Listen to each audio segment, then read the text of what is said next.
Dans le calme tranquille d'un après-midi à Tindélé, un village niché aux abords du fleuve Congo, les activités quotidiennes battaient leur plein.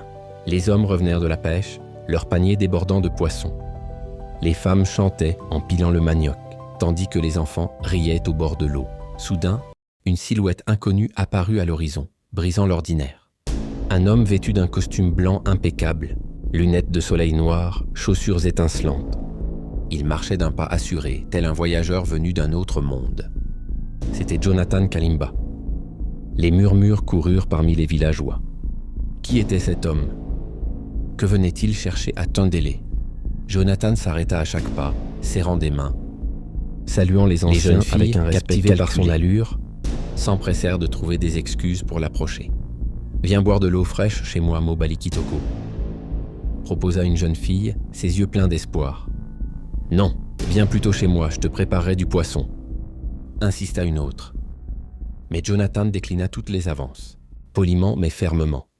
Son cœur, pourtant, se troubla lorsqu'il aperçut une jeune fille différente des autres, silencieuse, concentrée sur son ouvrage. Sandra. Elle tressait des paniers près du fleuve, son regard perdu dans ses pensées. « Bonjour jeune fille, comment t'appelles-tu » demanda-t-il, sa voix adoucie par un intérêt réel. « Sandra », répondit-elle sans lever les yeux. Il sentit un élan qu'il n'avait jamais connu. Une conviction naquit en lui, elle serait sa femme. Les jours suivants, Jonathan multiplia les visites. Il lui offrait des étoffes chatoyantes, l'aidait à tresser les paniers sous les regards envieux des villageoises. Peu à peu, Sandra ouvra son cœur, la simplicité de son sourire, la chaleur de ses mots.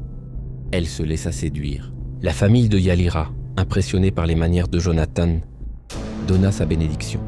Le mariage fut célébré sous le grand arbre de Tindélé. Les tambours résonnèrent et Sandra devint la femme de Jonathan Kalimba. Un mois plus tard, Jonathan reçut une lettre mystérieuse, scellée d'un cachet inconnu, glissée dans les replis de son sac. Il la lut en silence. Ses mains tremblaient légèrement, son visage devint impénétrable.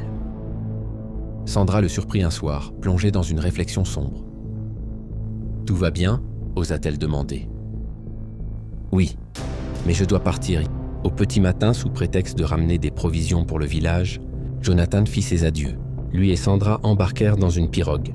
Le fleuve était calme, mais l'atmosphère lourde de secrets. Les anciens saluèrent de loin. Les rires des enfants résonnèrent encore. Mais le fleuve les emportait déjà. Pourquoi ce départ précipité? Quel avenir attendait Sandra loin de Tindélé? Et Jonathan, qui était-il vraiment?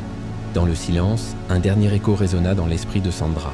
Ne doit-on pas d'abord connaître le fleuve avant d'y poser le pied?